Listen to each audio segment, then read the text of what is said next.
ఇక్కడ పచ్చల పందిని పెట్టి బిడ్డో బిడ్డో అంటావు. ఇక్కడ పెద్దలందరూ కలిసి ఈ పసలవాళ్ళపల్లి ఎందులో గొప్ప భక్తిరసమైనటువంటి దేశీ నాటకం ఏర్పాటు చేశారు. ఆయన ఏర్పాటు చేశారు. గ్రామ పెద్దలందరినీ అడిగి ఇక్కడ డ్రామా ఏర్పాటు చేశారు. అంటే గ్రామానికి పెద్ద ఎవరా? గ్రామ పెద్దలు ఎవరో నాకే తెలుసా? కాదబ్బా, ఈ గ్రామానికి పెద్ద ఎవరు అనుకోవడం ఇప్పుడు నాకు తెలియదు కదా. ఇప్పుడంటే లిస్ట్ లో ఆధార్ కార్డు కానీ టీం కార్డు కానీ యాడ్ ఎత్తుకునే కదా మందే ఉంటుంది. నేనే గ్రామానికి పెద్దను. పెద్దలు అడుగు ఏంటంట్లో చిన్న పిల్లల నుంచి చిన్న పిల్లకాయ నుంచి పెద్ద పిల్లకాయ అడుగు. చిన్న పిల్లకాయ కాదు, చిన్న పిల్లల నుండి పెద్ద పిల్లకాయ. అదే చిన్న పిల్లకాయ నుంచి పెద్ద పిల్లకాయ వరకు అడుగు. పెద్ద పిల్లకాయ పెద్ద పిల్లకాయ వరకు అడుగు.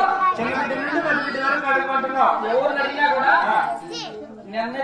ఎట్లా నువ్వు ఏం చెప్పా 137 ఓట్లతో మెజార్టీతో గెలిచిన నా కొడుకు నేను. మెజారిటీ తెలియదు. అవును, మెజారిటీ తెలిసి ఉండొచ్చులే.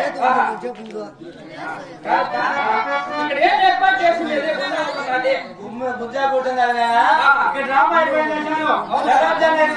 డ్రామా ఆడుకొని తర్వాత వాళ్ళని పెట్టుకోబోతాంలే.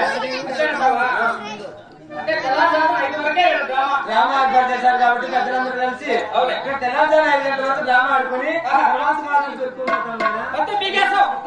అయితే మాట అయితే దాటిందా మొత్తం ఏం ఉండదు. ఏముండవు. సరే చూద్దాం ఉంటే చాలు మామ. అంతేనంటావా? ఇక్కడ ఏమైనా ఉన్నదా? మహామంత్రి ఇప్పుడు నీకు ఉద్యోగం కావాలంటే నీకు ఉద్యోగం కావాలంటే మా ఢిల్లీ కచేరీలో ట్రిపుల్ సుల్తాన్ రాస్తున్నాడు. అతని దగ్గరికి ఒక మంత్రి కావాలని నాకు చెప్పారు. అక్కడికి వెళ్ళాలనుకో నీకు ఉద్యోగం దొరుకుతుంది. ఉద్యోగం కచేరీ దొరుకుతుంది. ఎక్కడ దొరుకుతుంది. అక్కడికి వెళ్ళి నమస్కారం చేయాలి. అవునే, నమస్కారం చేసి ఖచ్చితంగా నీకు ఉద్యోగం ఇస్తారు. అలాగేపా.